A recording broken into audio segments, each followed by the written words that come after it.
Hello, violinists. Lindsey Stirling is a big inspiration for a lot of you, so today I'm going to talk about how you can learn to play like Lindsey Stirling. What I did was I looked at a lot of interviews that Lindsey Stirling has done where she talks about how she learned how to play the violin. And it turns out that how she learned how to play and how I learned how to play as a kid were extremely similar. So I feel like I have a really good idea of the things that went into her current style. There's 5 main things which I'm going to talk about which influence Lindsey's style. I'm going to talk about what they are and how they can help you to become more like Lindsey. Before I tell you those 5 things, here's one really quick note. Lindsey herself says in a few of her interviews that she is not the best violin player in the world. It's true, she's not, neither am I. There's a lot of violinists out there who are way more talented, who can play more complex pieces of music. But what makes Lindsey so special is that she has this really unique blend of skills, which not a lot of other violinists have. And she applies them in a really cool way. That's what it's really about at the end of the day. And this is really good news for you because it means that you don't have to be the best violinist in the world in order to sound like Lindsey Stirling. You just have to practice hard, definitely practice hard. I mean, she might not be the best, but she's certainly very good. And know what to practice. That's what this video is going to show you, knowing what to practice. All right, so I made a list of 5 things about Lindsey, which also kind of weirdly apply to how I learned the violin, and I'm going to talk a bit about each of them. Number 1, Lindsey was classically trained as a young violinist. And this is actually really obvious in the music that she plays today. A lot of what she plays has really strong elements of classical music in it. I know a lot of you probably aren't that excited about the idea of learning classical music. So what's the point? Why do so many violinists, including Lindsey, have to go through this stage of learning classical music? Basically, classical music is a really old and respected art form. And learning classical music isn't just about learning, certain pieces by Mozart or Brahms. It's actually an entire method of learning how to play the violin and developing the technical skills required. There's some really specific and difficult technical skills required in order to play classical music. And when you learn those skills, then you're just in better control of your instrument overall. So even if you don't want to play classical music, it's a good idea to learn it because it means that you're going to get better at all of the other music that you play. Now that I'm older, I'm quite happy that I did learn how to play classically because I'm now able to control my violin and to produce sounds that I wouldn't be able to otherwise.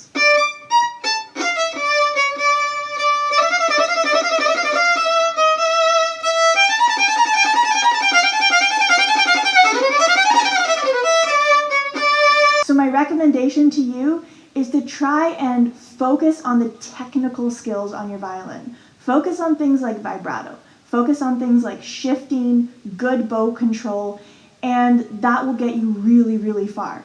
Okay, now you don't necessarily have to take classical lessons in order to get good at these things. There's a lot of fiddlers out there who play bluegrass or whatever and are really good at those technical abilities.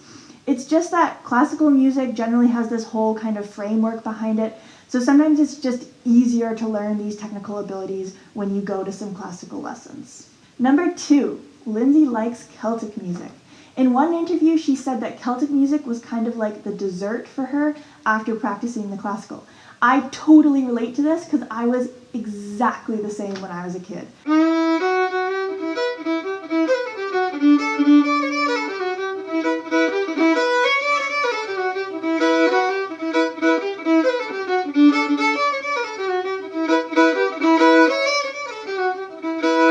Celtic music is just really fun, it's fun to dance to, it's fun to play, and you can put a lot of ornamentation and your own kind of expression into it.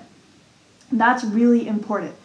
Classical music is very rigid. It teaches you how to play, but it doesn't want you to put your own inspiration into it, really. Like you can't add your own variations, etc. to a piece which has been around for 400 years already. Celtic music, on the other hand, is a bit more open to interpretation. It's folk music, it's the people's music, and it teaches you how to free up your playing in the way that Lindsey does.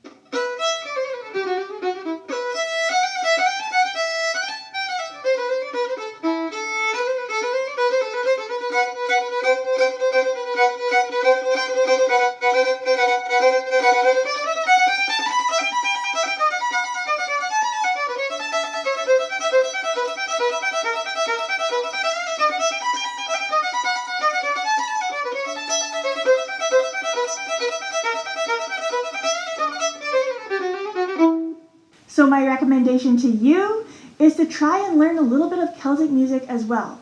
Start getting into that relaxed, kind of free spirit that playing Celtic music on the fiddle offers you. And if you're able to combine that relaxed, kind of open feeling of Celtic music with the technical skill of classical music, you are well on your way to playing like Lindsey. Number 3 is that Lindsey really likes playing by ear. In fact, I think she actually doesn't like playing with sheet music. She mentioned in one interview that she found it really difficult, and so she was often just playing by ear. This is something that kind of goes hand in hand with Celtic music, because a lot of the time Celtic music is taught by ear. If you can find a teacher who teaches you Celtic music by ear, that would be amazing, because that way you learn Celtic music and you also learn how to play by ear.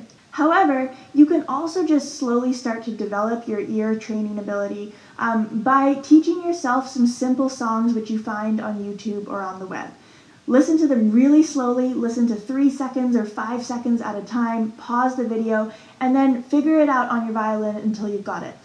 I know that seems daunting at first, but after a while it just becomes second nature. And then you can hear a song and almost instantly know what key it's in, how to play it more or less on your violin. So ear training is something really important. Number 4, Lindsey knows how to improvise.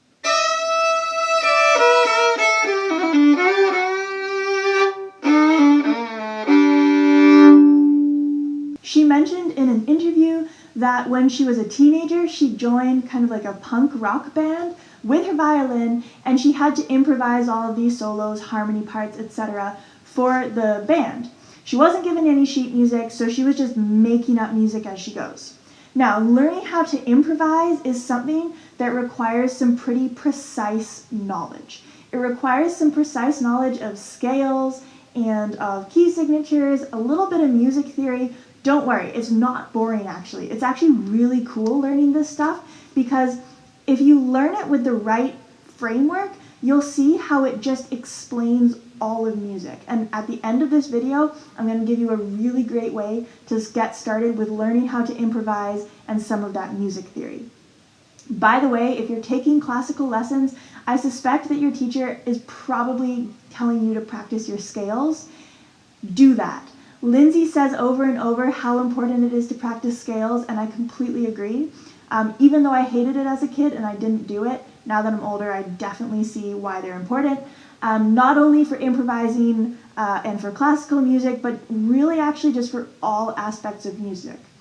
Basically, playing a scale is just practicing a key signature. And since all music is made up of key signatures, understanding what they are is pretty vital. Especially when you're improvising and writing your own music and playing by ear, understanding that stuff is really important. Number 5, Lindsey writes her own music. I had a really influential teacher when I was younger. His name was Oliver Schroer, and he wrote this really crazy, unique music for the violin, like stuff I had never really heard before. And I remember him saying once that he wanted to do something new because he wanted to play the violin a certain way, and no one else had written music like that before, so he figured he had to write it himself. And I feel like that's kind of what Lindsey's doing. She's writing music that she wants to play, and since no one else has written it before, she has to write it.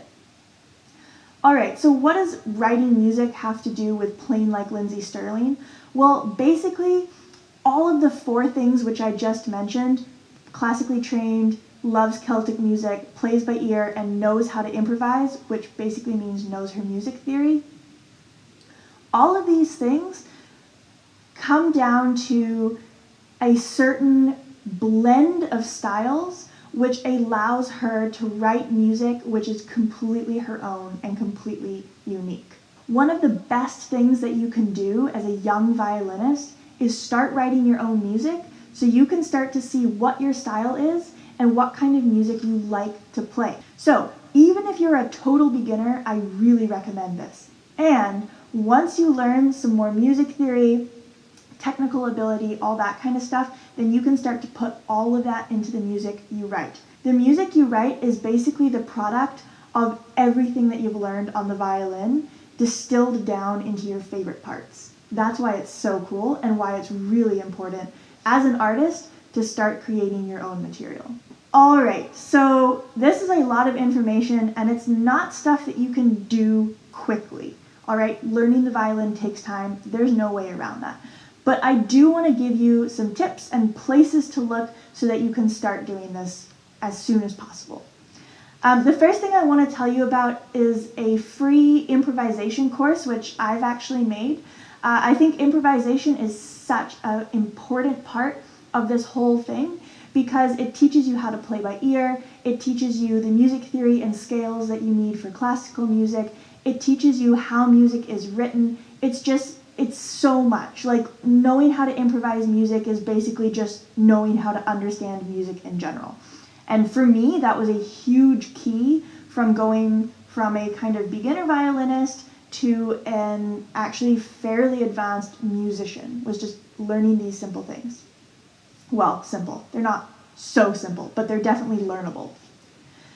So I've got a free course and I will leave the link in the description below. I definitely recommend checking that one out. Next, really pay attention to who your teachers are and what they're teaching you and why. Okay? Make really conscious decisions about the music that you like and the path that it takes to get there. If at all possible, I do recommend taking classical and Celtic violin lessons. If that's not possible, then at least I recommend listening to both of those styles so that they kind of get into your head. And regardless of what style you end up actually playing, making sure you pay special attention to your own musical expression, like how you interpret music, how much fun you have with it, and which is the stuff you get from Celtic, and also your technical skills. Don't be lazy with things like vibrato and with shifting. Like, these are the things which are going to really make your playing good, and these are the things which Lindsey uses all the time. So make sure you make those things a priority. And like I already mentioned, this is something that classical lessons might do for you. So there's some tips on Lindsey Stirling's style and what creates it. If you've got any more questions for me, please do let me know in the comment section below. And if you're interested in the free improvisation course, then go sign up right away. And again, questions on that course, feel free to leave comments or email me. I'm always available to help students out. Have a good one, guys.